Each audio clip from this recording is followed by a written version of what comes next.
then. I played recorder in a candlelit birthing room in San Francisco General. We wanted it to be so natural, so naturally, your mother did all the work. I watched.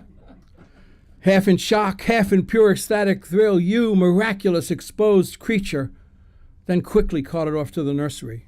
Eyes closed, mini body bundled blanket. There, through glass shell radiant, a celestial deja vu eminence. No random stranger shone. Here was a life already known. That day, today, tomorrow, and ever after, we celebrate this open portal beyond the stars, unlocked cosmic grandeurs much larger than our insect consciousness when we remember miracles. Happy birthday for all of us, but most especially to you, our daughter, sister from the past, our mother of the future.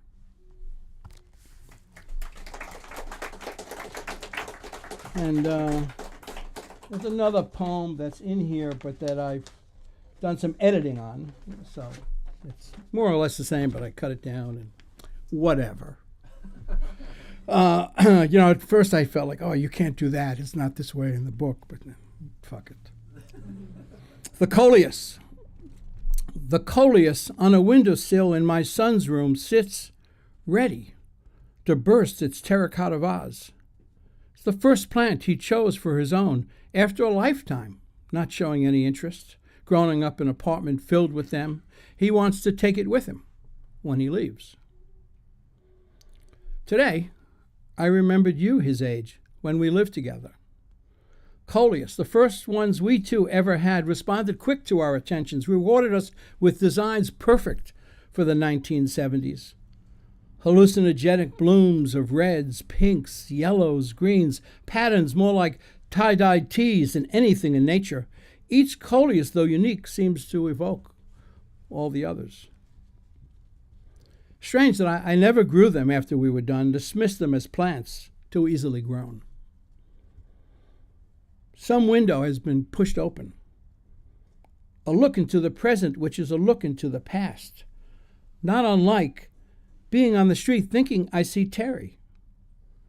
Knowing she was killed some 30 years ago, yet here she is, laughing with friends, dressed in her favorite torn jeans, railway man's red bandana around her neck, happily swinging her viola case by her side, oblivious to what happens next. I want to call out to her, this Terry, who's not my Terry. Instead, I prepare his Coleus to transplant, content to see some pattern, knowing what he doesn't, that the shock of being forced to move from their old pots gives them room to grow, bigger, fuller, more colorful and stronger, and when he survives all that, eventually be grateful.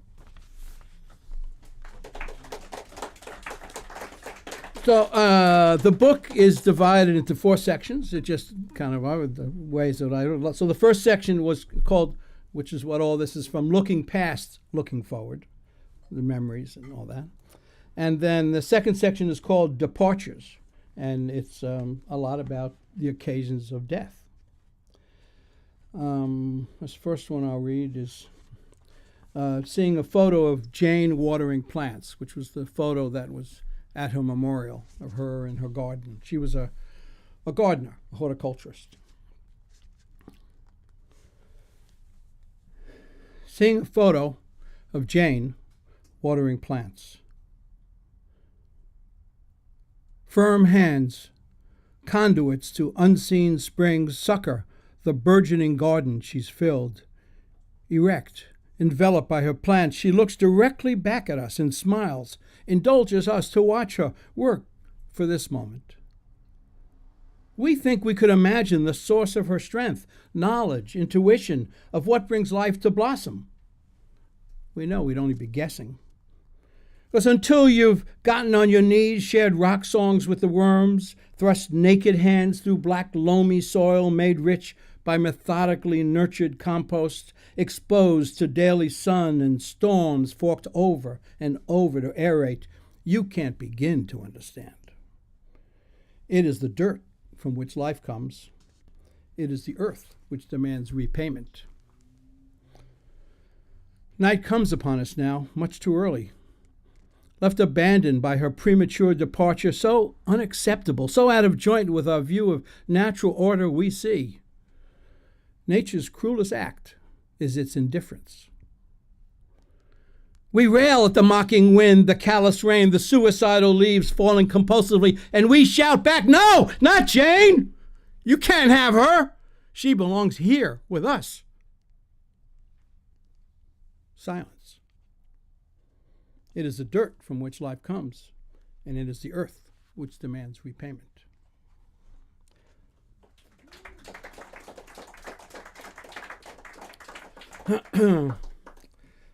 This one I think is fairly self-explanatory, so I'll just read it. After a visit with a widowed friend.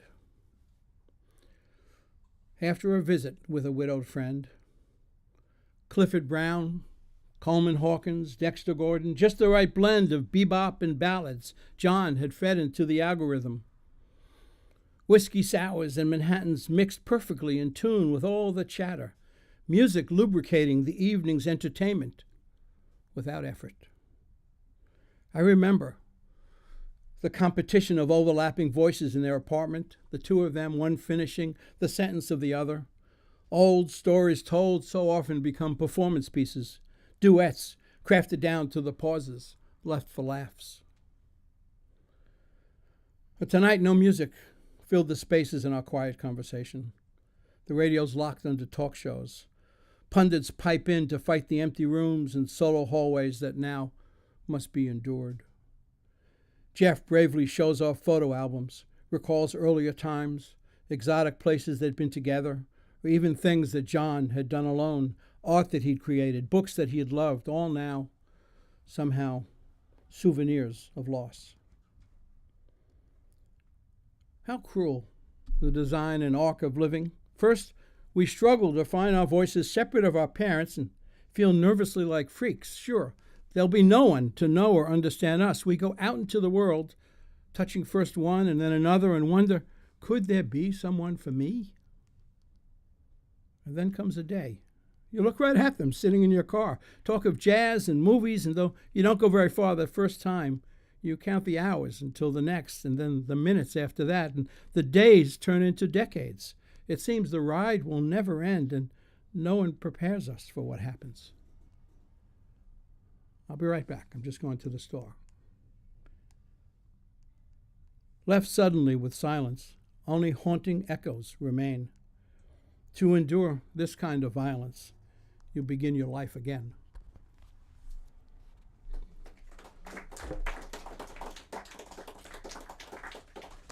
I recently wrote a poem this year, so it's not in the book, but it's I kind of like it better than some of the other poems about death, and so I decided I would read it tonight. It was written up in Santa Rosa. It's more California related, so you get to have it. At the Santa Rosa Rural Cemetery. At the Santa Rosa Rural Cemetery, for a few weeks now, daily, I walk aimlessly with a friend's dog while she's out of town. I realized early that I've never owned a dog, never formed this specific kind of bond that grows from feeding, walking, cleaning up their offerings. Suspicions marked my first clumsy attempts, but I have faith. Remember how, with caution, the little prince and the fox proceeded before they achieve apprivoiser, the most romantic word I ever learned in high school French. No longer can we tell who's leading who or need a leash to stay in sync on the paths between the tombs. Neither of us in any hurry. This twice daily ritual is an end in itself, the highlight of our days. She sniffs. I read as we walk around moldy, moss-covered, broken stones, crave no more about those here before us. For her, within the hour. For me, centuries of California history. Our imaginations spin out elaborate tales of earlier dogs and families and lovers. They keep us company on our walks. Word comes from back east. A companion of the brother of my friend is succumbing now with ALS. Difficult not to think of her on these walks. We know the arc of this disease, how it marches the body towards paralysis, inexorable step by limb, destroys first strength, then mobility, then even the ability to speak, until finally breath itself choked off in an unstoppable strangulation. Can you think of a better reason not to question a conception of intelligent design? Left behind, our bitching feels impotent. We get dressed because it's time to walk the dog. Her joyous expectations in this moment as pure and good as life will ever get. And who's to say who is the smarter? Okay. So then the third section of this book, and probably my least favorite because it's all about, what is that, 20? Okay, good.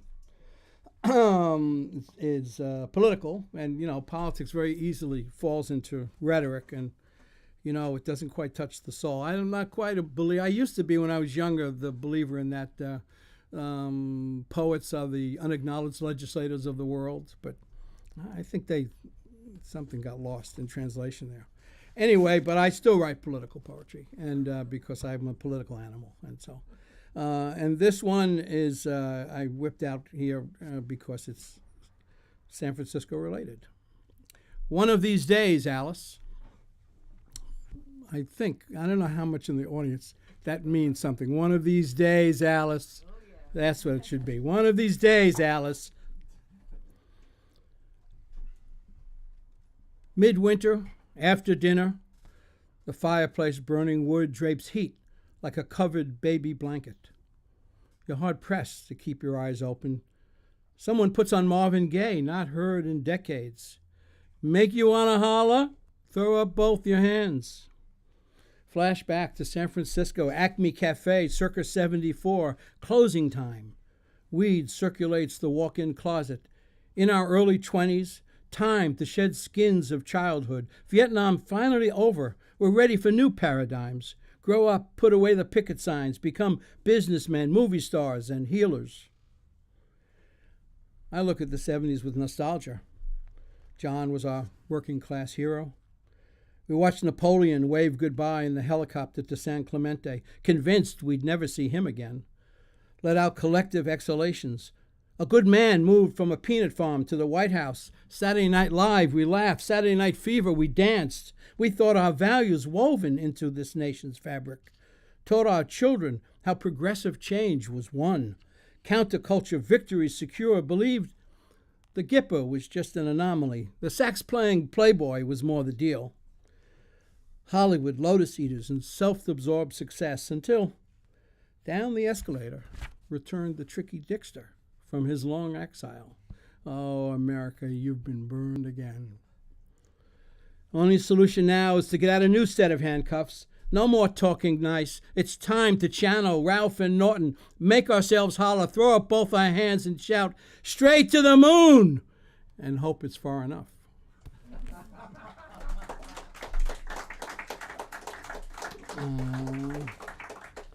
So, like many people, I don't know, like many people, but, I kind of am convinced the only fucking way we're going to get rid of these guys is for some Republicans to, grow some cojones. So I actually have, I tried to encourage that. John McCain sits in his cell. John McCain sits in his cell in the Hanoi Hilton, concentrating on his breaths. Surrealistic pillows piped in by his jailers. He refuses to self-identify as a lost pawn in a lost cause. He uses the lyrics they tried to break him with when he wakes, when he shits, when he receives his daily bowl of rice. One pill makes you larger, one pill makes you small. His fellow flyers look to him for inspiration. He knows if he keeps it all together, he can still rise, like the legendary phoenix. His destiny is not to rot there unseen, die despised, unknown. To Phoenix he'll return. For surviving he'll be praised and pressed to serve again at home. His children will stand expectant on the tarmac's edge, poised to embrace him when he lands. 50 years have come and gone as in a dream. John McCain, for his sacrifice and service, more than once might have become president. Instead, was libeled by one with racist lies, by another called a coward, got called a coward by Mr. Con Man extraordinaire, bone-spurred super salesman of himself, fronting his proclaimed largest crowds ever, in their hysterical shame, complicitous. Collectively, the rest of us struck dumb. Now, among that muted chorus of cowards, his voice barely louder than a whisper, John McCain sits in his cell in the Senate. How does he make sense of this final act? Will he find the strength to lift his wings and fly again? His children stand and wait once more on the tarmac's edge, poised to welcome him when he lands, to come home, to rest at last. I should have made clear, of course, it was written while John McCain was still alive, and all that stuff was going on. So I have another poem here, and this one is to was one of the part of the way I came up with the cover, in that Gary Snyder said that if you want to write poetry, you should make sure you understand some of the magics, that are historical magics, because they provide great metaphors. Astrology, tarot, I don't know. Those two come to mind right away. But Greek mythology. So this is a Pulp Fiction version of the Tarot Fool. Those of you who know the tarot know the Tarot Fool's holding he's got his backpack and his flower, and he's walking into the abyss. The Tarot's Fool. Once upon a time, intuitive readers could divine decks composed of cards fantastical, symbol-laden archetypes gave interpretations of a life's breath, past, present, opportunities ahead, fortune, dangers, love, and death. Inspired source of illumination, how tragic, this mystery art now lost. What remains are our addictions. Poker, blackjack, solitaire, obsessive, futile money quests, mere mechanical repetitions, what once was sought as out of reach, as our computers, phones, and TVs will become the day the internet finally crashes, the first casualty of the next world war.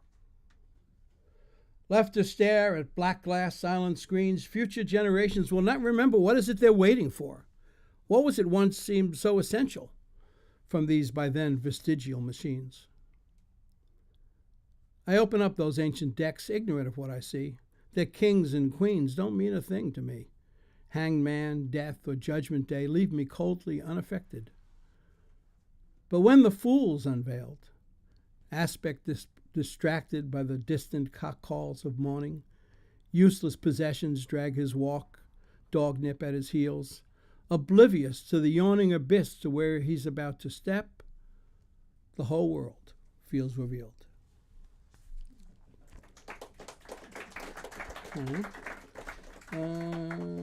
Okay.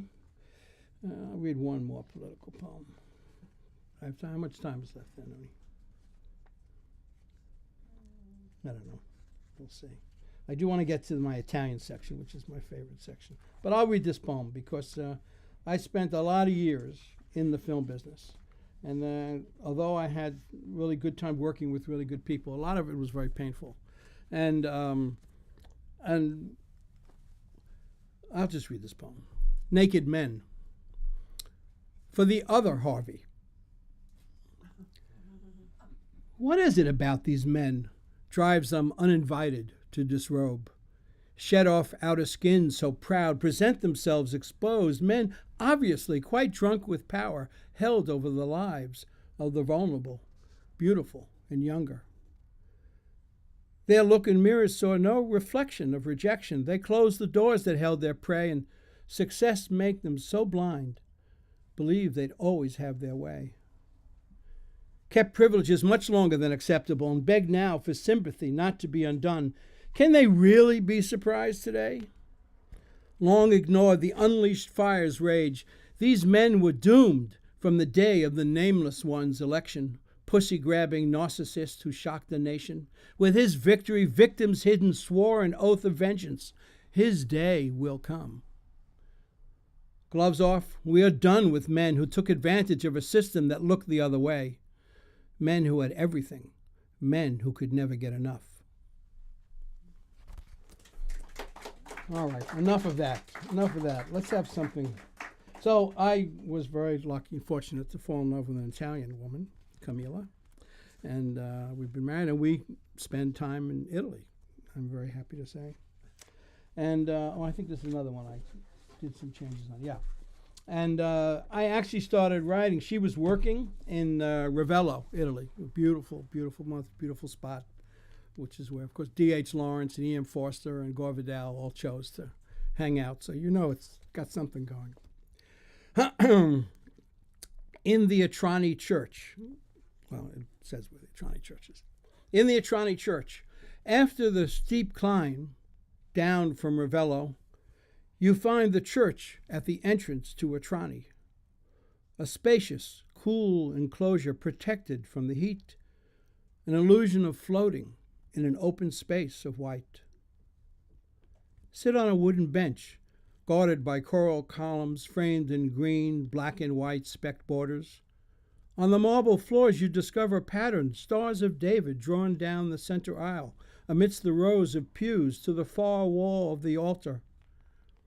Mary holds center stage, as she so often does, flanked by a pair of martyred saints, unknown to me, but surely not the parishioners who worshipped here for centuries. Look up. There's intimation of a heaven hidden. Ceiling rows of sunlit leaden glass reveal the high curved center panel fresco. Haloed Mary stands here, this time adored by angels. Above her, a single dove, backlit by a golden star, flies through a majestic throne of clouds where sits the Father and his Son. Don't most men wish to reunite with their long-lost fathers? After lifetimes passed without them, ask, Father, can you help me? How do I know the straight path from the others? A prayer that must often have been made here. But uh-oh, here comes a sister. Emerge out from the shadows just like in the final scene of Vertigo to check who's in the church. It's closing time for lunch. Pranzo, andiamo. Not time for prayer, but time for moving on. It seems we're not meant to find answers here today, but here find inspiration. For the search for what we think we lack requires more than one morning's meditation.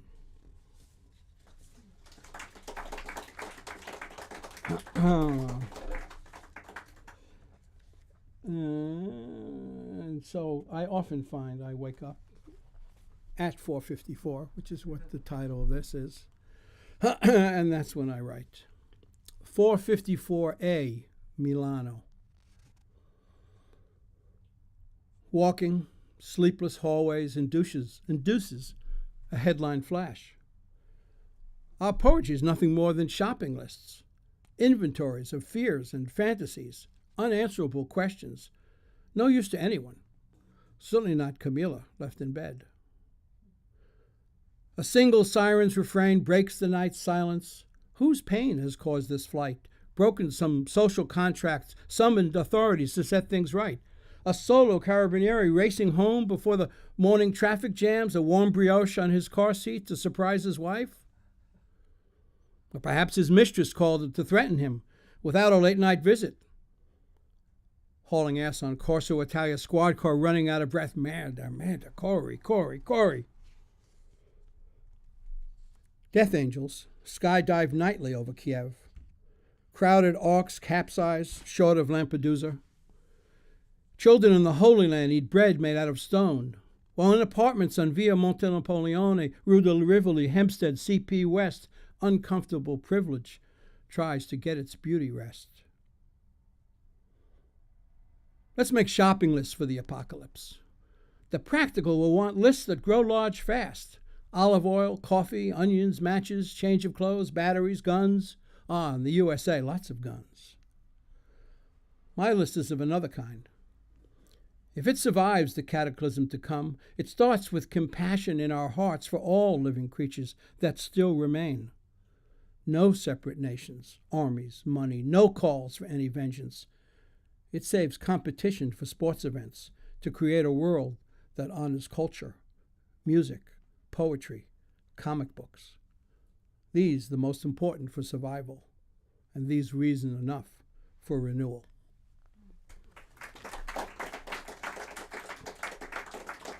All right. I think it's about time I wrap it up, huh? Is it, okay. Okay, great.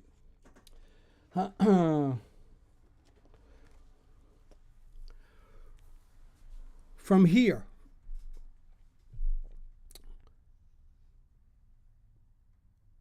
here, as hilltop winds whisper warm kisses on your face, gentle sea waves rock you side to side in rhythm, I wish these words would transport you to this place of constant unfurled vistas begging comparisons to famed Olympus. From here, between the clouds, sun's reflection on the sea creates sparkling flows migrate across the surface, entwined mirages, more like ice than liquid. Pleasure boats, coiled random pearls, congregate together, seek comfort in the harbor near to one another, a colony of ants in an inviting Italian kitchen. From here, one understands why the ancients worked so hard and built so high, frightened animals obsessed with stalking danger, always lurking, who sensed their role as prey. From here, they could see in all directions and knew from where the next invasion might be on its way. Today's predecessors snuck in under guise of easy money, seeking pizza and tchotchkes, selfies and Campari. They've proven more difficult to fight. The locals who've been doing this for centuries pass on to their children this important lesson. Keep the roads too narrow for Americans and Germans, and leave no spaces free for them to park their cars. From here, eventually, we'll bid them arrivederci and go back to counting up the stars.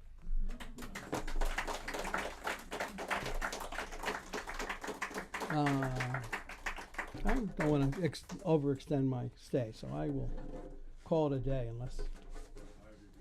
Okay. Thank you.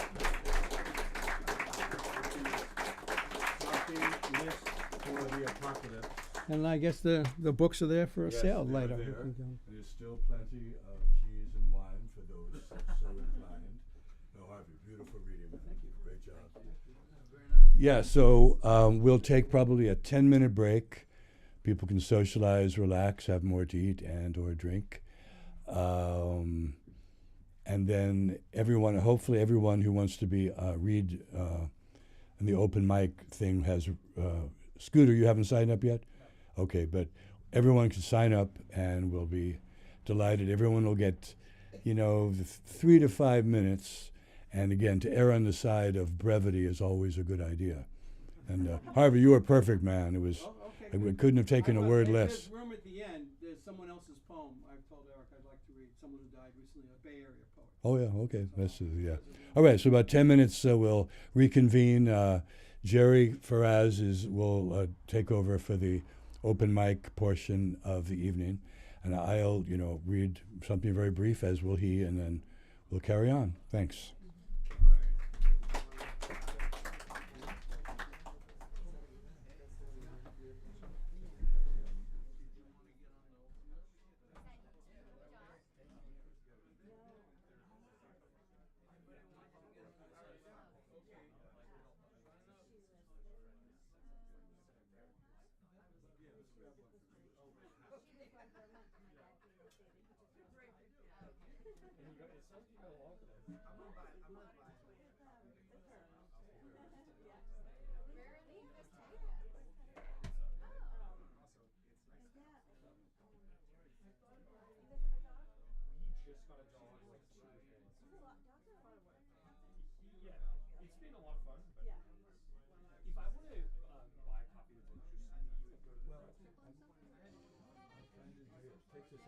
I'm trying to determine whether there are a bunch of them up front or not. Okay.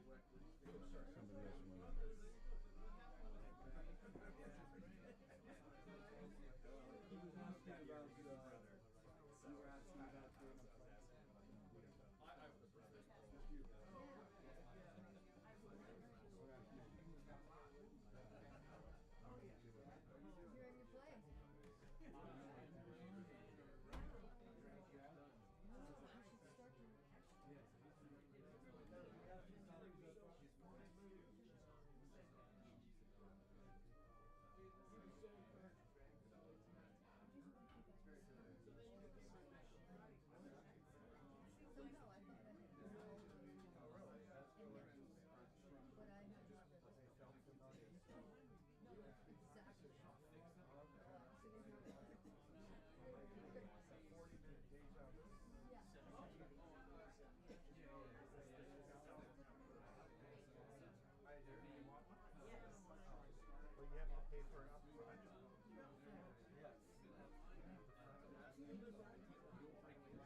actually would get half the deal. And that even from, lines to lines to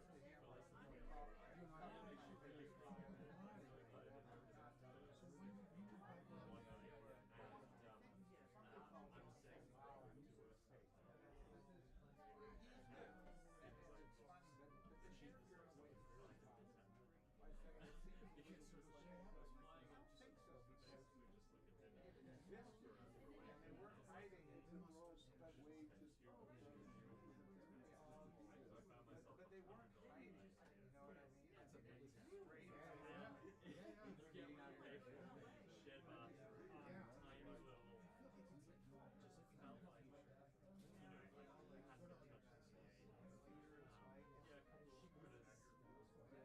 scooters running around. You can ignore just about. Yeah, and I was like, we're doing it 3 nights, so I was kind of counting it down. And then I wasn't happy to go home. And I was really lucky. I got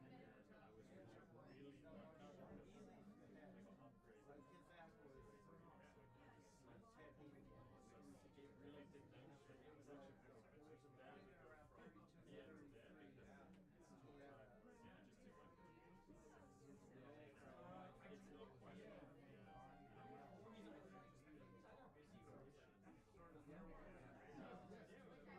because just to it's not quite except she's sort of separate from all. She gets a lot of she's trying to stage craft.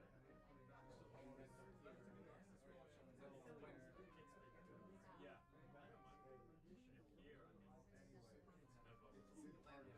Here, I mean, Shirley has Larry has more hair than he's got like his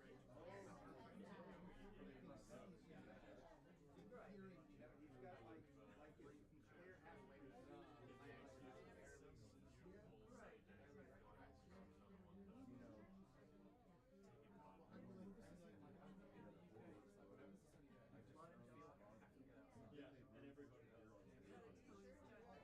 yeah, and everybody does. But the thing about BART is definitely good on like energy.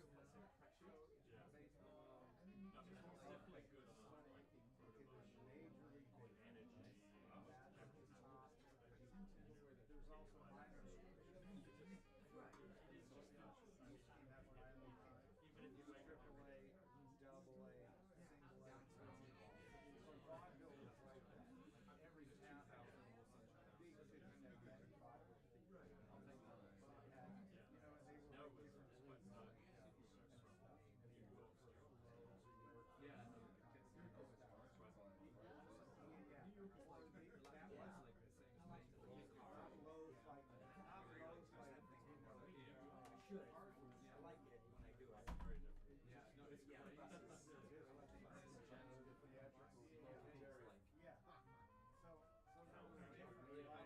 I think it's Catskill weren't really a thing then. I mean, it was just maybe Sweden that it wasn't really a thing. Where in Sweden? But anyway, they're really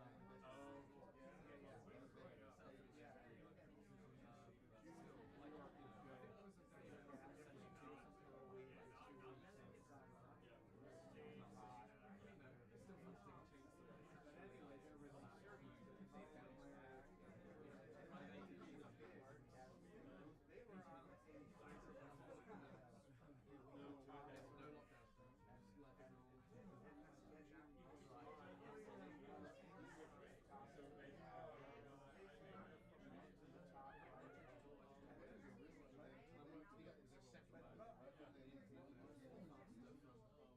Yeah, but I knew a couple things about him. But Bo knew Healy from like friendly young. But yeah, he was their stuff in those movies was so good.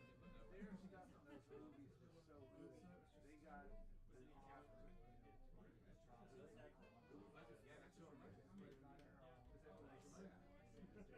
Oscar. I felt like they gave you Ruby. That's great. That's great news. You can have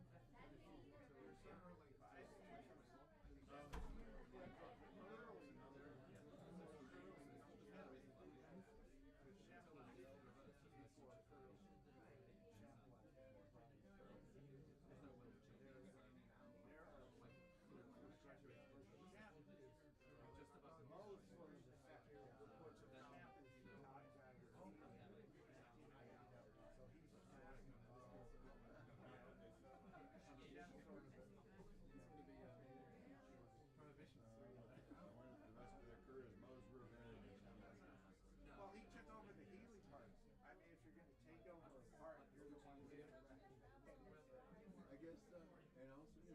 All right, so in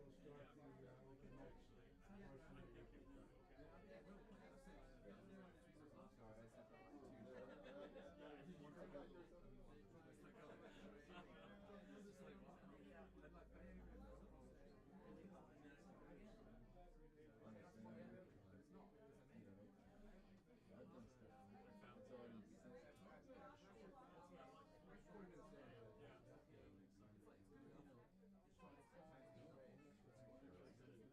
Where your wing is. You break your shoulder, you cycle. Well, I don't know. Well, the humor is the humor is just shoulders up. That's your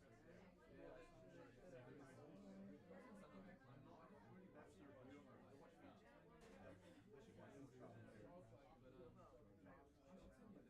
They don't put clowns on you. Oh, I would love that. I would love that.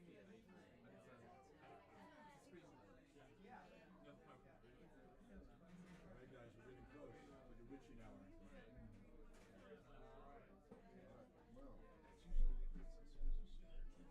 All right, guys, I would suggest everyone get resituated, and we'll begin the open mic. Happily, everyone who wants to read, I think, is signed up. Joey, we've got 10 folks on the list. That's 11. Oh, my goodness. It's even better. I like the number 11. Yeah. It's one of my few faults. My fondness for number 11. Oh, come on. 14. Come on, you kidding me? That's so yesterday, man. Come on.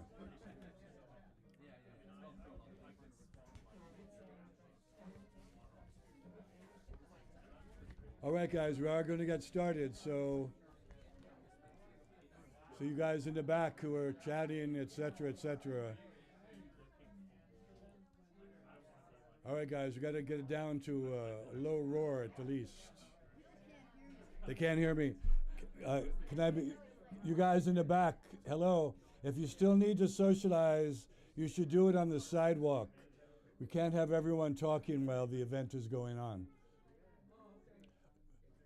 Yeah, the trio of people in the back of the room. Hello, hello, hello. Would someone get their attention for me, please? Would someone wave to them or do something to...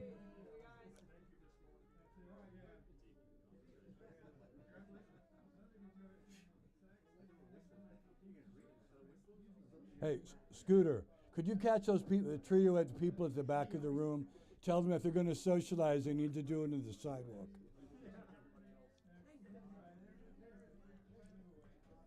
Yeah, guys, if you guys are going to chat, you need to do it outside. We're going to have the open mic session now.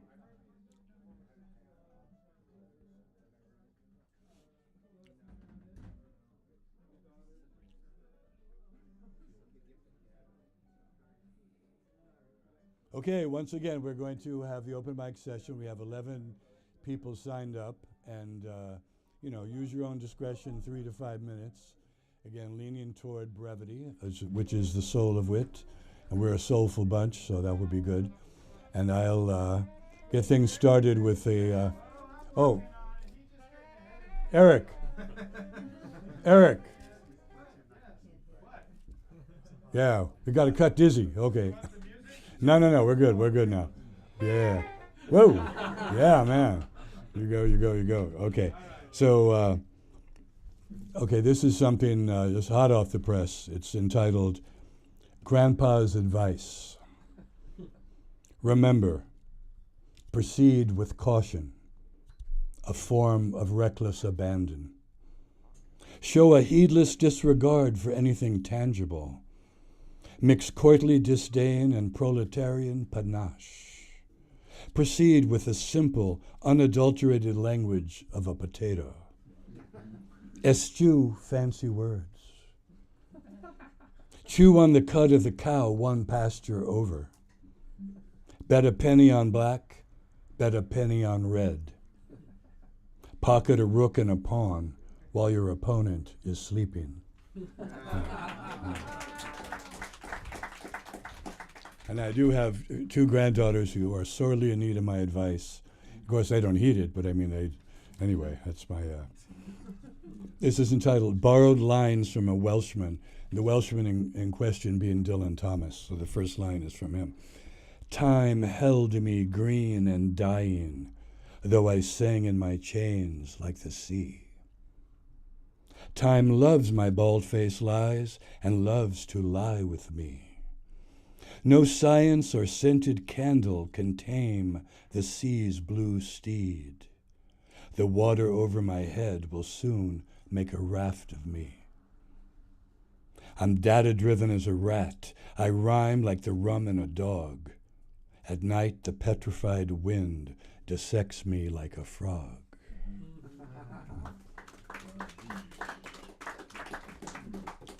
And to conclude, this is called a Requiem. If I swam in a broth, it was her breath. I plagiarized her miasmic sleep. Her midnight cormorant strolled the seaside, my flesh. She was a fictitious old woman who invented birds, the anvil of my blood, my mother, La Vida. Thanks. Very for us. Thank you, Michael.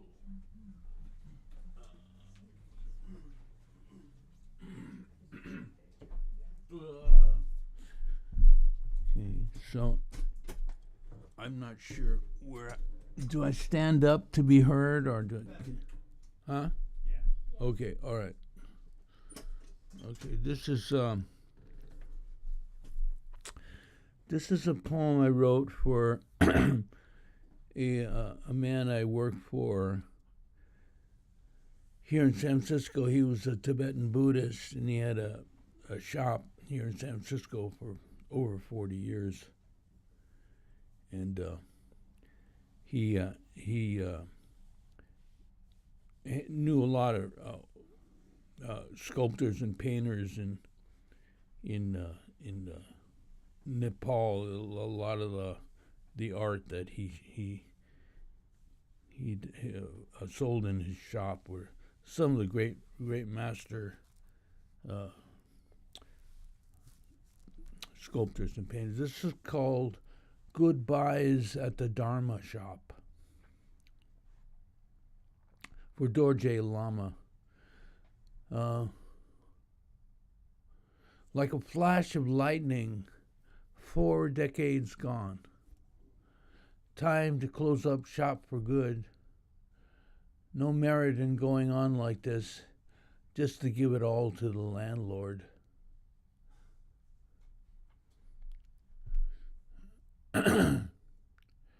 Nothing here to hang on to but the old values.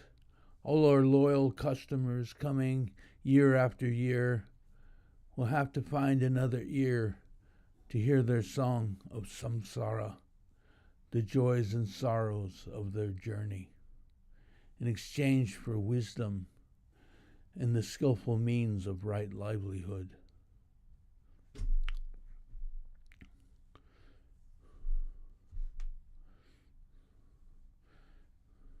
In front of the door, the sunlight paces back and forth as before, but within, all is silent. The old brass yak bell above the cash register rings no more. The slow hustle and bustle of everyday business is but a forgotten dream.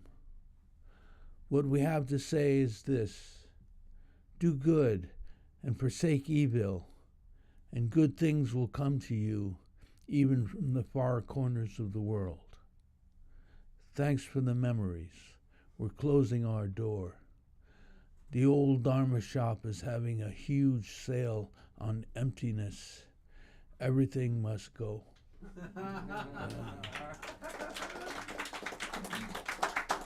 Thank you. Okay, this is these are older poems of mine. This is called The Creation of the Small. In the night, before the world, all the problems gather into a little ball of confusion. In amassing crises of shattered glass and broken houses, cracked vessels and crumbled towers, all the scribbled colors and desperate clinging, teeming silver fishtails, every unsymmetrical thing not yet figured out, caught in a grinning net of chaos. A worried sleep settles over our heads like a dark blanket. We haven't a prayer. And so it was, when all was lost, that out of this bungled mess something happened. A feeling was expressed, a word, and all at once there was a reason for everything to exist. And like a smile on the face of a tiny white mite, each thing responded, was glad to be itself. And the little earth, turning ever so slowly to the sound of tinkling glass, became a perfectly clear-cut crystal ball, invisible to all but me. Okay, thank you. We've got 11 poets, so have at it, but beware the dreaded hook. Okay, so first off is Bernard.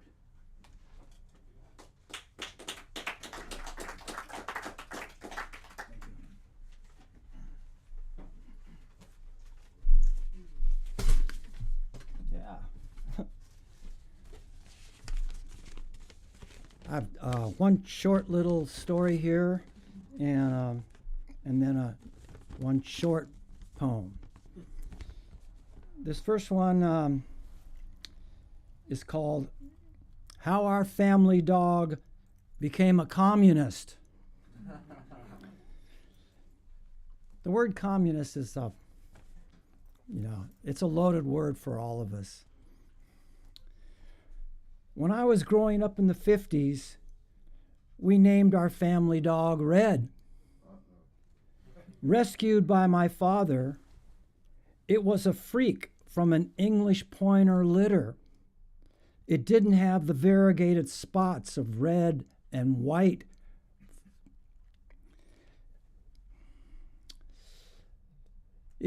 It was not a perfectly bred English pointer hunting dog.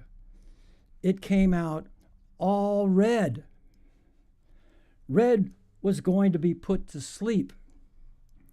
The breeder couldn't sell it for a profit. That's what they did with freaks. They killed him. My dad knew the breeder well, so he gave Red to us free. Red was a good dog. One day, I overheard a friend of my father say the words, "I'd rather be dead than Red." Being the young, sensitive boy I was at 8 years old, it hurt my feelings to think that our family dog Red could be dead. It made me mad. I asked my father, why would someone say that? He just told me how our Red was the best bird dog in the world, how we were so lucky to have him because English pointers are expensive, well-bred dogs and cost a lot of money. We could never afford an English pointer if it was the correct coloration. Did he want our dog Red to die, I asked. My dad told me Reds were communist. People hated communists and called them commies. Then I started to hear the word communist on television news. I love to watch this new thing called television, but I never paid attention to the boring news stuff for adults. Now, though, the word was catching my ear, Still, I was too young and innocent to understand about the Cold War, the Red Scares, and McCarthy witch hunts. I loved our dog Red, and I also liked the sound of that bad word, commies. It sounded like comics. Comics were the only thing I read in the newspaper, and I playfully started to call them commie comics. Commie comics. It still made me mad, though, whenever I thought of hearing those words, rather dead than red. I thought of my good dog. So one day, I decided to start calling my beloved family dog Commie. My dad would shake his head, "No!" and dubiously laugh. He heard me shout, "Here, Commie! Here, Commie!" And sure enough, Red, our good old family dog, would come running.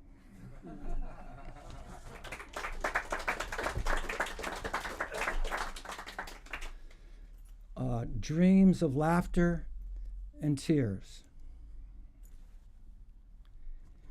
In a dream, I fell asleep and dreamed I traveled to a planet where an excess of sorrow filled the sky. Only a pitiful laughter eased the pain.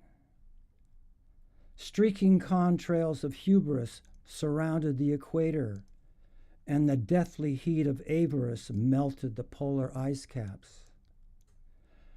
I listened for the cleansing whisper of a tidal moon and heard only the laughing solace of sorrow. When I awoke from this dream planet and returned to my dream in this world, I found myself crying in a song garden where orphans were worshipped and they were chanted with devotion, and dripping red fuchsias of forgiveness blossomed freely, weeping tears that watered every heart with joy. Thank you.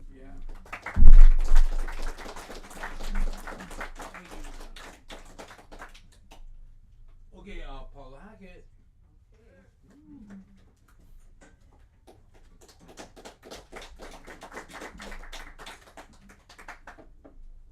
Oh, wrong side. Okay, well, I'm going to read two poems. The first one is it's about Billie Holiday.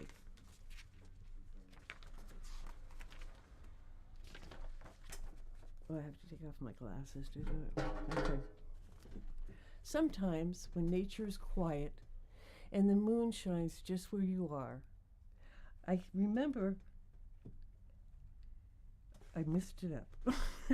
Okay. Sometimes when nature is quiet and the moon shines just where you are, I can hear you singing the spirit world to rest. And I remember as a child, your voice would wrap me in cotton as you felt the blows for all of us. Born into a country that tried to make your voice illegal, poise and elegance was your response. And tonight, like so many nights, as I wait for morning, I know I can count on the voice of Billie Holiday.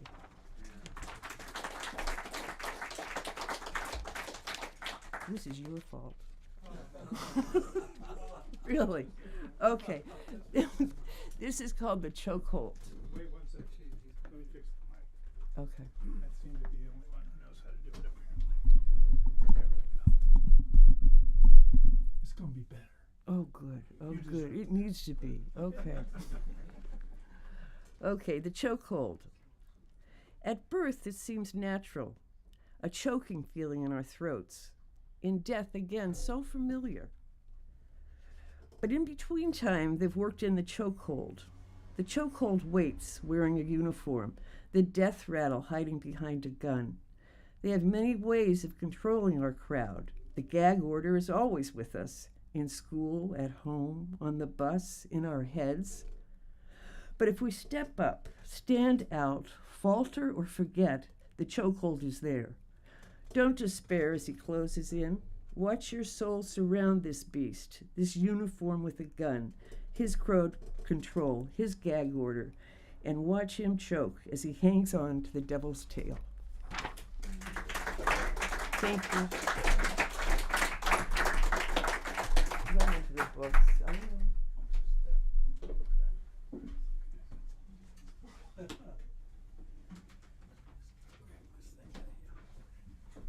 Okay, Yolanda?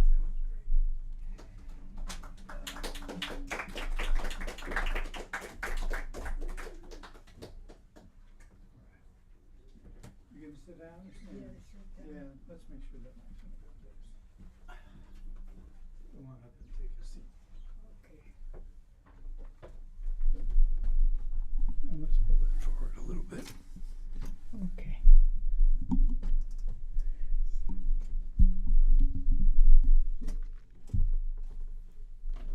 Probably pretty good. Let's see. My name is Yolanda Catalco, and I wrote this poem for my boyfriend who's deceased now. I wrote it in February 2013. He died October 2nd of this year, and he was born February 26, 1954. His name was Angel Alcides Mayorga Jr. from El Salvador. Poem, my heart goes to you. My heart goes to you, kind, courageous souls, whose heart has become stones, who rarely express sentiments over a poor victim capitalism has forsaken. I call you kind, for you raise not a violent blow against other people. You do not steal, you do not rape, you do not murder. Instead, you eat the extra sugar, you eat the beef, savor the candy. Your poor, unhealthy body takes on all of capitalism's violent impulses and soothes them with sugar and fat. You overweight female as well as male bodies, not forgetting the quote-unquote obese children's bodies, whether rich or poor, are your shields to the poverty, stress, insecurity the capitalist class throws at our feet. The capitalists blaming the poor for the unemployment, for the homelessness, accusing us of being lazy. When has a corporate capitalist laid dirt on his or her hands to do manual labor? When has a capitalist technocrat grabbed dirt on a leaf or the fuzz from a peach for picking the fruit in the fields?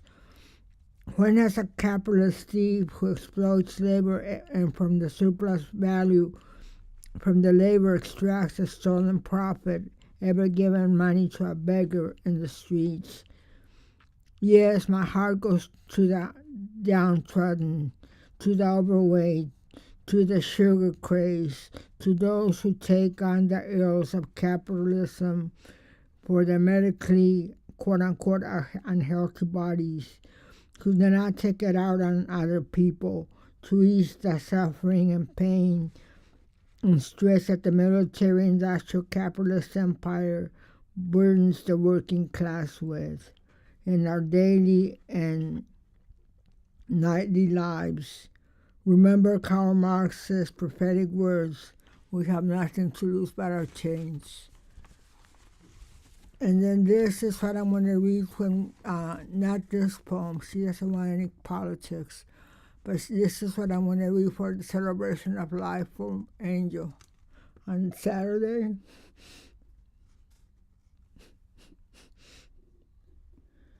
Listening to Roy Orbison's song, quote-unquote, working for the man.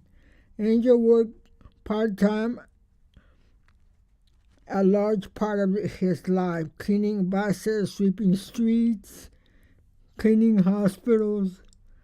At times he would get gigs like work at Glide Memorial preparing Thanksgiving turkey meals, making sure all parts of turkey were being taken care of. I once had the honor of working with him at a job in a senior housing apartment building in the Tenderloin. I helped him washing the machines in the laundry room, cleaning offices. He loved his family, proud, never wanting to let them know his living subsistence situations while living in South City, then San Francisco, too proud and thinking of his two sons, Angelo and Carlos, and his daughter Sheena. He never asked for help. He never wanted to be a burden to his offspring. He loved music, especially oldies like soul, rock, country, and jazz. He listened to a variety of radio stations, never forgetting Christmas music. He had over a dozen radios which he purchased at flea markets from catalog books from stores. His last years he spent relaxing time listening our two stereo systems we purchased with the stimulus monies. He loved to party, to play a CD by I think Pablo Cruz band about the dangers of polluting our waters. Angel was no fool. He knew his time was up. His last week in our studio, he spent his time being politically correct, not because he had to, but because he wanted to. His valor and courage knew no bounds when, while watching TV news in Oakland, then in our subsidized by local, state, and federal monies in 222 building after his cancer was diagnosed, he still vocally criticized Trump, Biden, Newsom, former Mayor London Breed, Nancy Pelosi. Angel Alcides Mayorga Jr. leaves a legacy of honor, bravery, courage, and truth. May God watch over him and his family of angels. It wouldn't surprise me if he starts a band of angels. In heaven, where our hearts grieving with sadness, alongside love and the world for him to reach heaven and peace. He was a living man of love, courage, and nonconformity. Please, in loving memory of Angel, keep his family in your prayers and thoughts. Don't forget the grandkids, great-grandkids, as well as spouses and husbands. He had a sister and a brother. His sister passed in 2022. His brother passed in 2023 or 2024. His mom came from a poor family in El Salvador. His father came from a family that had a lot of money, a lot of different stores.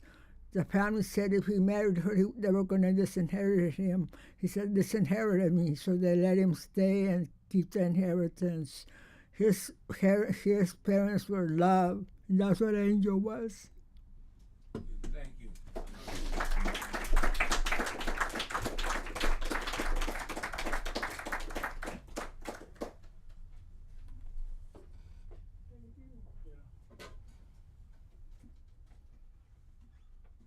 Okay, Raina.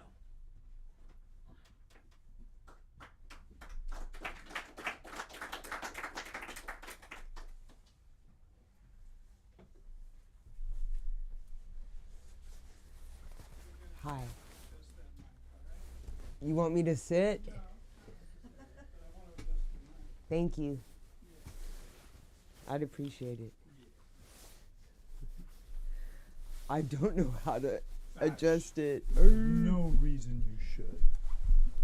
That'll probably work fine. Thank you. Are you okay? I think Good so. save. This is a poem called Jason's Jar. Statues with pearls for eyes, wake from their stony sleep at night under the magic of the moon's light. Wild beasts gather in bushes to forage the tears of a throwaway. At the break of dawn, a caravan of rickety trailers displayed their devotion to the Safeway parking lot, hoping to not draw attention to their down-on-their-luck shoes and bald tires, to residents walking their unvaccinated dogs as early rising seagulls cry as they fight for scraps from a dumpster. Up the street, an old man in a mausoleum of books and dust he calls an apartment isolates in a spot of sunshine, thinking big thoughts that elevate the thinker into a doer before the plague sucked some of the marrow out of life. Skeletons make up his evenings. Politics he watches like a sporting event. A cracked glass bong sits abandoned on the floor. Did someone steal his jar of weed? Scale up the back steps. Scale up the roof and slip down the back steps into a stolen Camaro, driven by Zeus and Pontius Pilate. If not, can I lie? Oh, shit. If not, can I lie?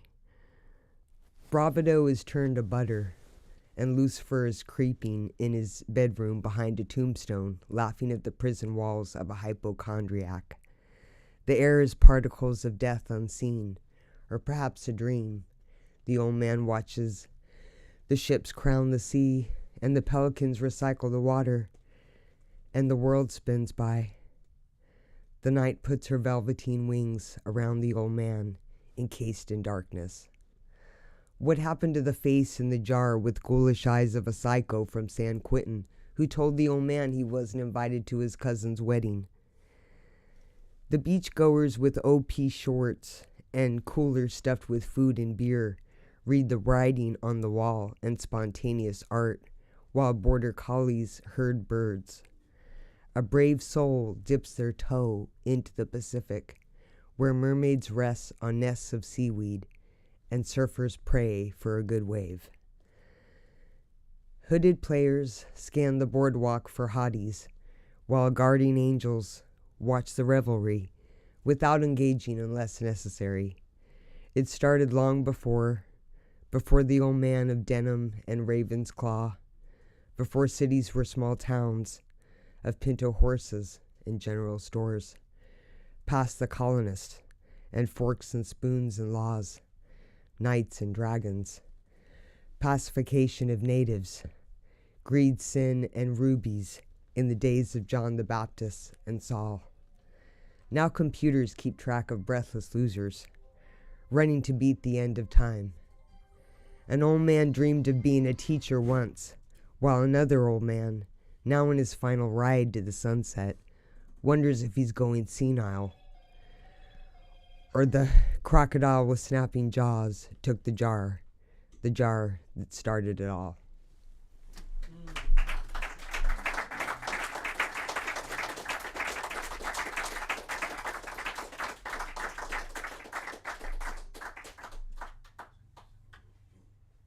Okay, AV hat. Heart? Bravery. Okay.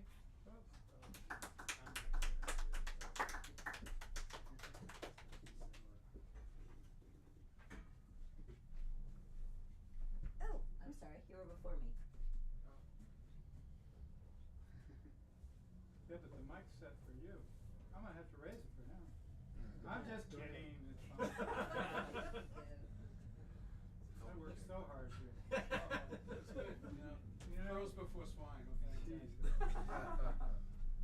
It's all worth it. Well, yeah. We're gonna. Jeez. All right. Cool. Does that look okay? Looks great. You can see him? Better? Cool. This poem is in the current edition of the Haight-Ashbury Literary Journal. Thank you. Red-winged blackbird fire.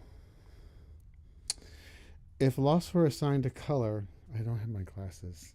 If loss were assigned a color, it would be pitch black, the absence of all color, 2 red-winged blackbirds, best birds from the fire age, speed from the pale blue into daylight white, knifing reality while you sleep. As the red and yellow in their black wings flits in the blue air for mere seconds, a fire glitters, dayglow of poppy sparks from the obsidian, dripping into the yard, while the 2 women on Grandview grow rainbows in the ground like weeds. Thank you. And this one is called White Pelican. White Pelican.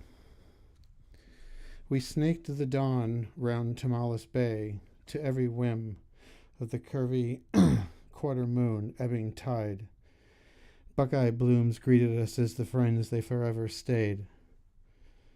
Black as coal, a single cormorant, elongated wings, stilly, sunning east to west in his train track scraps.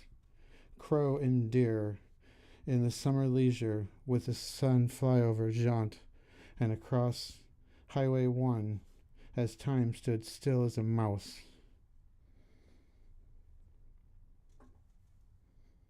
Sorry. A charismatic baker's dozen of white pelicans grouped for lunch. 9-foot wingspan. Sorry, I don't have my glasses. I'm so sorry. It's okay. Thank you. Yes, thank you. A charismatic baker's dozen of white pelicans grouped for brunch. 9-foot wingspan tightened for a torpedoing, scooped into the glassy moon, sending it on a flight. The bone white hit a palest blue, liquid sky as one form shattered into another pacifically. The other 12 collectively drifted like pool floats, riding his waves. All that piece hugging a curve, trying to remember what I was saying before this song. Okay. All right.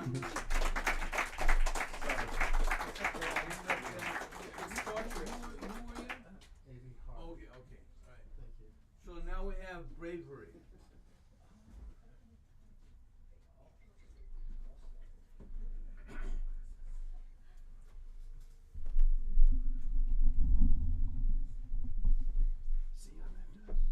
Thank you. Really good. I'm going to read a couple of poems that I wrote. The first one is called How Queers Fall in Love. The first thing is to redecorate the kitchen. Hang thick macrame tapestries dangerously above the stove. Add Indian textiles the color of curry and magenta, so that the twilight is veiled while doing the dishes, and the harvest moon sings like Parvati bathing in the river alone. Go to the woods at midnight, yelping in the shadows behind tall Everest and pine. Renounce your faith and sign the goat's black book on the dotted line. What is there to fear when you've already lost everything once? What is there to risk when you've already had the blade to your mouth and escaped by the truth of your tongue?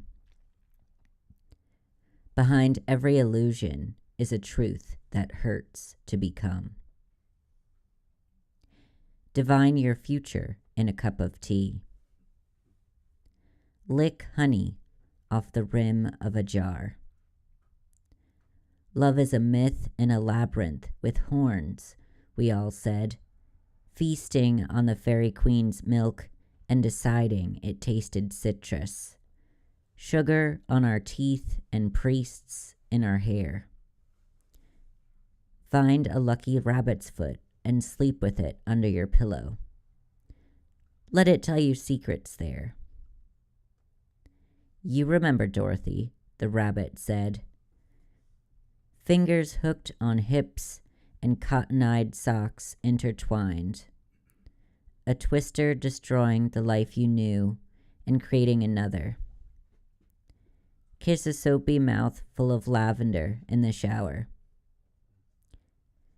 Take Polaroids for the pleasure of the instant, for the paradox of time. Forever comes and forever goes, like your keys in the door. I promise to love you for now and only now, nothing more. We are here.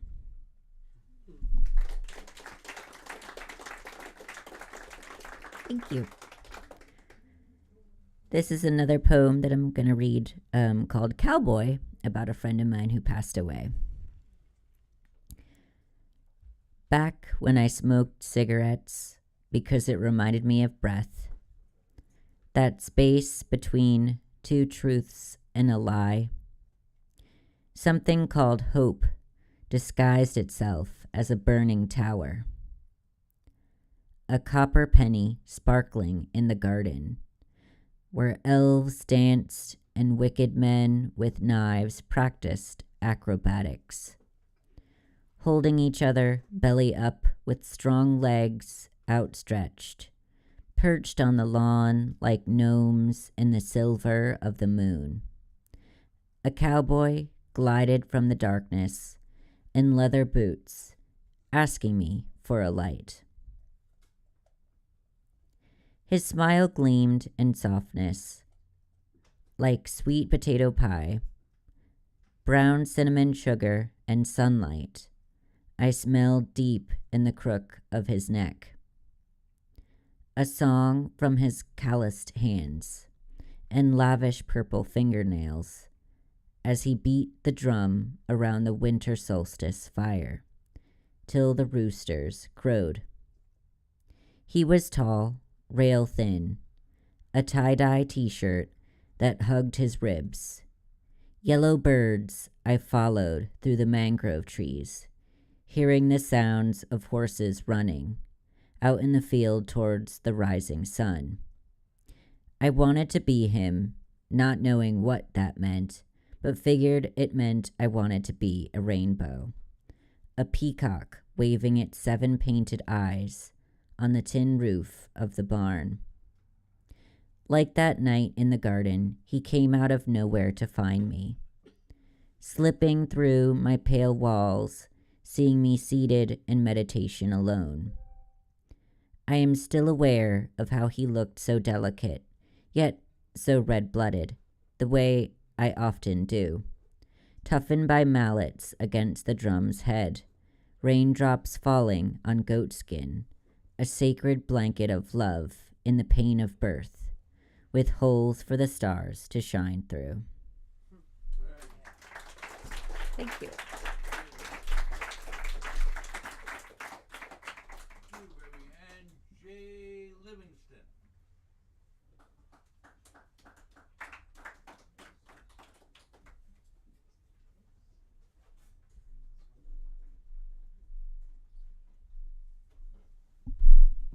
Kind of in the medium height range. Just sort of a medium kind of update. Thank you. Let's find out. We'll see how medium I am.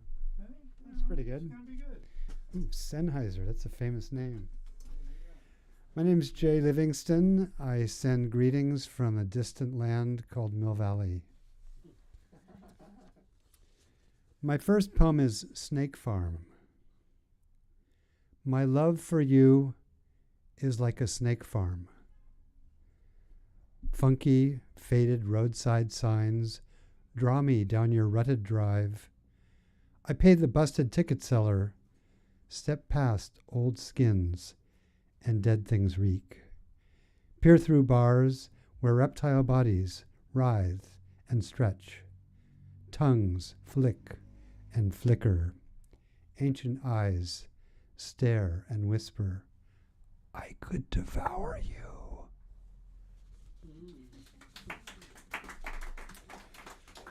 This next one is a seasonal poem.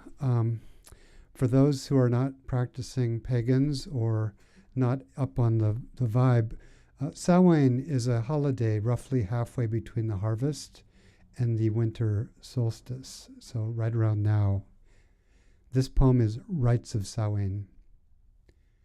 Something is arriving. Shadows grow long. Cold wind, indigo sky. Wind-blown branches bend. Swallows pass, purposefully overhead. Ravens cackle, wings fluffed against the chill. Fire murmurs and crackles, black and orange, orange and black. Smoke stains the air. Something is shifting. Clouds shroud the moon. Crooked moon under clouds. Wind bends and cracks dry branches. Last leaves tremble, crumble, and fall. Dull glow of stars and moonlight glinting through clouds. Something is slipping away. Fallen leaves rustle, shift, and tumble in the wind. Faint scent of dry leaves. Wind whispers, something is taking its course.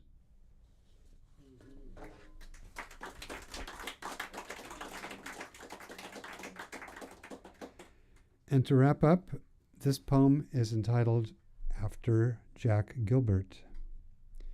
The epigraph, I believe Icarus was not failing as he fell, but just coming to the end of his triumph. From Failing and Flying by Jack Gilbert. There's a slow leak in my tire. Some mornings after rain, it's almost flat, but I can't see where the air gets out. You said, there's nothing about you I would suggest changing. Still, everything changed. I miss feeling your body against mine, so solid and warm, while night air swirled around us through those open windows. Something was passing in and out through those windows, invisible, but more massive than granite. Thank you.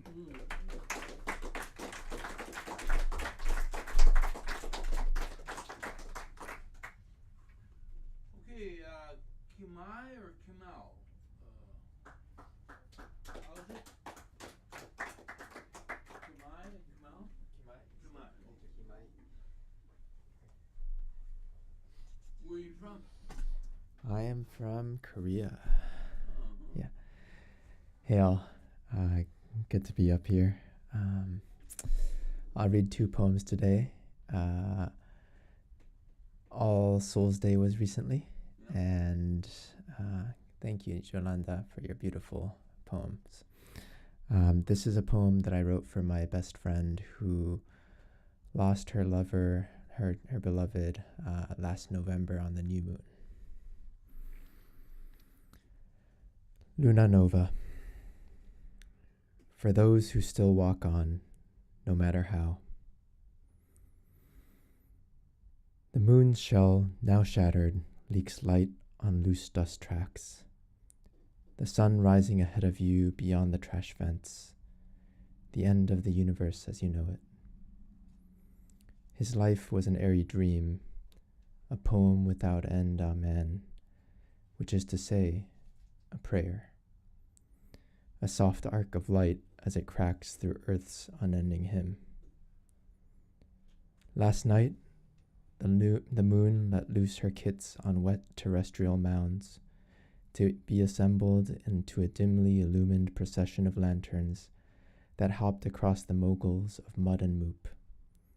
A day late, but what does late even mean in this odd enjambment of characters and unrehearsed rituals? Even the sands shuddered, and the skies wailed at all this sonder sorrow. For 3 days and 3 nights, as if in anticipation of some sacred fire ignited at the end of a promise fleetingly fulfilled. Instead, it rises in between, unbidden, in the smooth of unlit Palo Santo on your fingertips. A Trojan urn bought at the corner bodega. A desert axolotl at sunrise. The spell cast by buttered toast and apples. the serrated specificity of administering a will, and 7 minutes gifted exactly when you need, over and over and over again. Because what you learned from walking him home is that all eternity fits into 10 months and a day, and that if you hold your breath just a little bit longer, the new moon will rise again over the darkness and the deep. Thank you.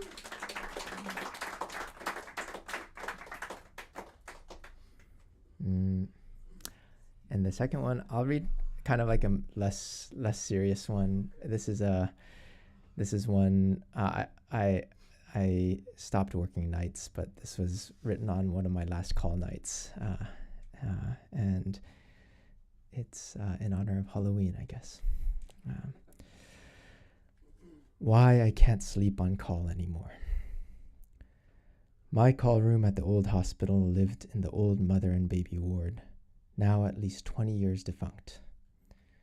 The doors had colorful A, B, C, red, yellow, blue signs on them, which I reckon used to light up once.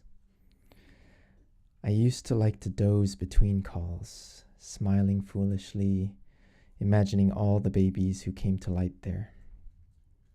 TJ at the cafe says he was born here, and maybe who knows who else around here. Then, one night last fall, I swear I was only half delirious. 3 hours and 20 minutes left on my shift. I was walking back from the ER through the shortcut on the other side of the ward, with the long hallway to the left that no one ever goes down. The light bulbs couldn't have been changed in about a decade. There's this rocking chair at the very end. I'd noticed it on my first shift trying to find the call room. Probably no one ever bothered to move it. Probably for mamas to bask in the sunlight while they breastfed for the first or second time. But that night, the chair was rocking and creaking all by itself. There's no fans on this ward. No window open letting in the breeze. My heart said run. My mind told me, that's nonsense. Go write your note and get to bed. But some cold vacuum in time teased at my tired legs, and I thought, well, I'll just steady the chair so that it doesn't wake the surgeon down the hall. When my finger touched the worn wood frame, someone shrieked across the decades, a shrill suffocated in silence, pointing at my room. My baby died in there. Now, I stay awake on call, and when I'm particularly scared, I walk down that hall and speak a prayer for all the babies who never got to live at all. Thank you.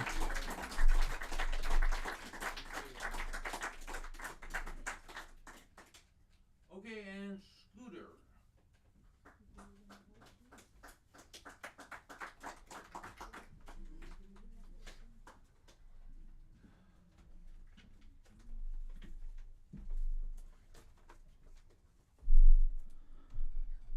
Hi, Tal. Okay. Something lost and something found. Memory, time moving backwards. Memory subdividing space between now and tomorrow, now and yesterday, now and forever, now and now. Memory, sometimes a gathering mist, sometimes glittering starlight, concealed by time, or is it distance, a time choir? Listen to the other voices, a crack that lets the light in. Intimacy equals vulnerability. The movement of drums also lets the light in sometimes and lets time bend in new ways. Sometimes the need of weapons, the feeling of being far away from everything.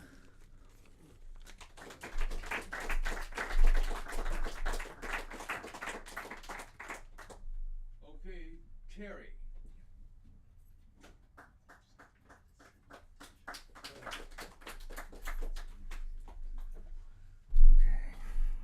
I'm Terry. I'm here tonight because she's not the one who in the last few years I would refer to as my Judy, my love. She could make a rainbow smile. We met in 1984 and she inspired me. I wrote my first piece of poetry then. And it's been 5.5 years now and I've written about a piece every day since. Dance at the Airport, it's titled. When you're hurt and alone and you find yourself grieving and all you want is to stop breathing, thinking there'd be love and support, you'd be better off dancing on a runway at the airport. At least then you'd be noticed. You might even make some friends. They'll give you a free ride and a pair of matching bracelets. Some people for sure would say, as they look in disbelief, he's crazy, that's nuts. But little do they know, as they look in disbelief, it's the love of your life you lost, and you can't escape the grief.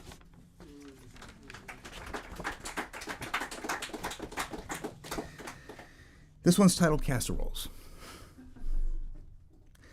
Casseroles, we've got hot casseroles. Did you lose someone near and dear to you? We've got a hot casserole to bring and soothe you.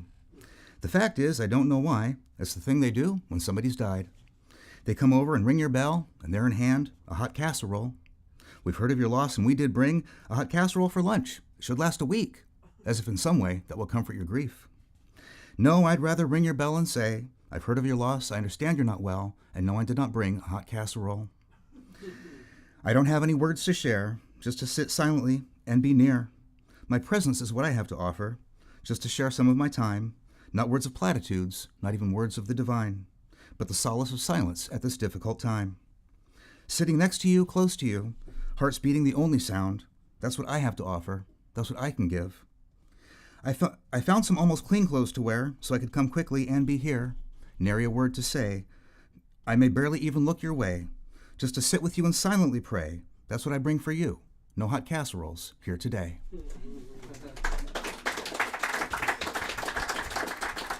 And I would finish with, it's been 5.5 years now, but this one's titled Gone Now 3 Years. It's been 3 years, 3 years since I've lost her, 3 years since she's gone home to God. At this point, I'm at least 3 persons. There's the one that exists and the one who hides, another one still, but only at night. I've recently found another in town, one I've not known before. We met when I heard it, and the hurt I had was screamed out loudly. We never met before until we met at the door, one I found in me. It was the door to insanity. It was me screaming out loudly. It was me screaming at me.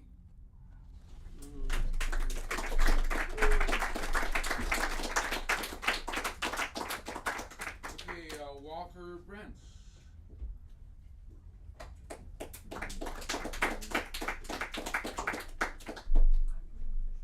I'm reminded, I can just do this.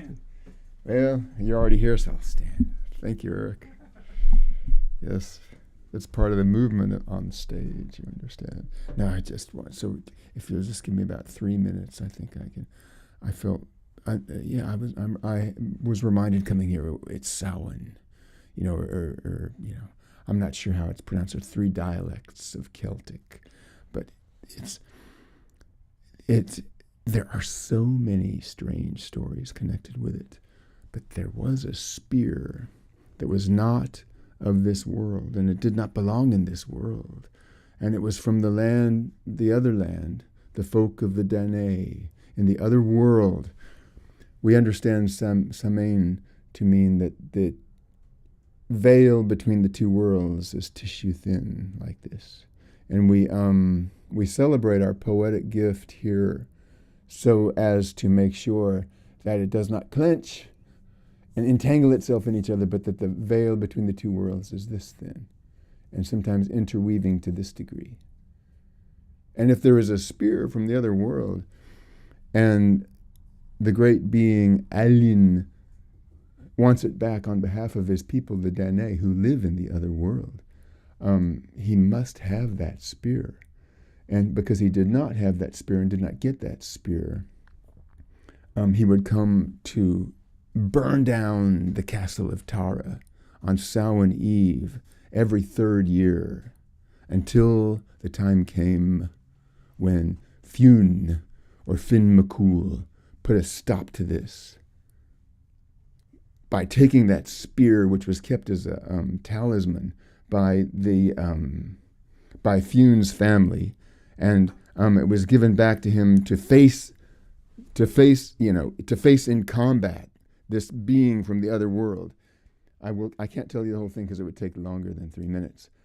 But with that spear, which Aline came back from the other world to get, and if he didn't get it, he would burn down Tara, Fune slew him and took his head and brought it back to be put on the fence post outside of Tara so that the people would know that the other being had been defeated in this, sacred kind of transcendental epic warrior story that this is. But when Aline, quote unquote, died, because he's a being from the other world, and so his bodily form changes here before our eyes. And he says just before Fune takes his head, he says, Fune, my head is yours for a part of a night and a day, but the spear is mine, and I keep it for all eternity. And he says, I do not rue the bargain. And so I'll just say that much then, to put it in this way. So in this way, the balance was kept between the two worlds. But we know, just as we feel the energy between our two hands, that the two worlds are this close together. And sometimes they interweave and give us poetic visions, which we share. And, we maintain that balance always, and that's our craft as well. So bring healing to the community.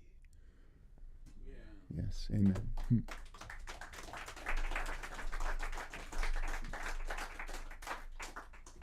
Okay, Roy. Thank you so much. Is it time for Harvey rest? has one more thing. Okay. Read, right? Yeah, it's not a poem of mine. I'm sorry, yes. Yeah. It's not a poem of mine, but just one I wanted to share Yes. with us all because it was Maurice, the deceased local poet, Susan Maurice. Griffin. Can you get on the mic? I know of Susan. She wrote a book called Women in Nature. I do need my glasses too. And I love this poem, and I think it's a good poem to go out on tonight. It's entitled, Love Should Grow Up Like a Wild Iris in the Fields. Love should grow up like a wild iris in the fields, unexpected, after a terrible storm, opening a purple mouth to the rain, with not a thought to the future. Ignorant of the grass and the graveyard of leaves around, forgetting its own beginning. Love should grow like a wild iris, but does not. Love more often is to be found in kitchens at the dinner hour, tired out and hungry, lingers over tables in houses where the walls record movements.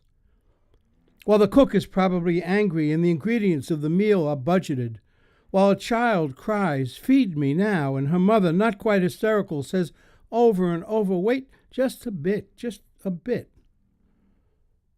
Love should grow up in the fields like a wild iris, but never does really startle anyone. Was to be expected, was to be predicted, is almost absurd. Goes on from day to day, not quite blindly, gets taken to the cleaners every fall. Sings old songs over and over, and falls on the same piece of rug that never gets tacked down. Gives up, wants to hide, is not brave, knows too much. It's not like an iris growing wild, but more like staring into space in the street. Not quite sure which door it was. Annoyed about the sidewalk being slippery, trying all the doors, thinking if love wished the world to be well, it would be well. Love should grow up like a wild iris, but doesn't. It comes from the midst of everything else, sees like the iris of an eye, when the light is right, feels in blindness, and when there is nothing else, is tender, blinks, and opens, face up to the skies. Anyway, thank you all for sharing your evening with us. And thank you, everybody. Please come, Eric, thank you very much. Thank you all. And please come back. We're here in the poetry is the first Thursday of the month. Keep it in mind. Yes. Oh, help Harvey get his, he doesn't have his airplane ticket on. So about, $400 a piece, we got him covered.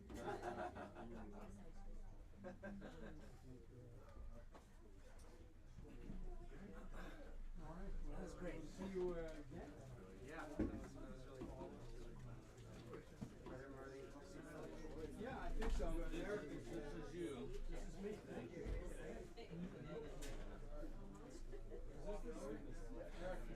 Yeah, that's the book. That's the book.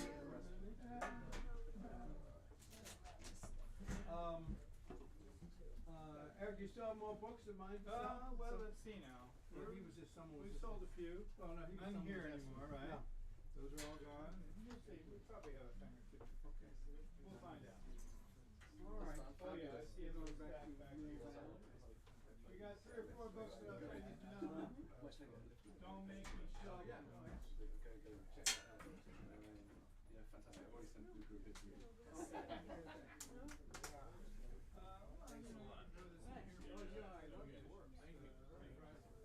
Thanks a lot. Right on through that.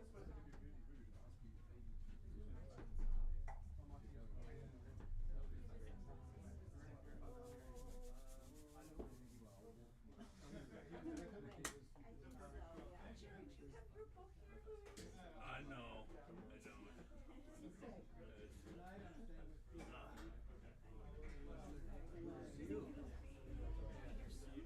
Oh, I don't know. I'm coming up. I have another book of poetry coming out. Yeah.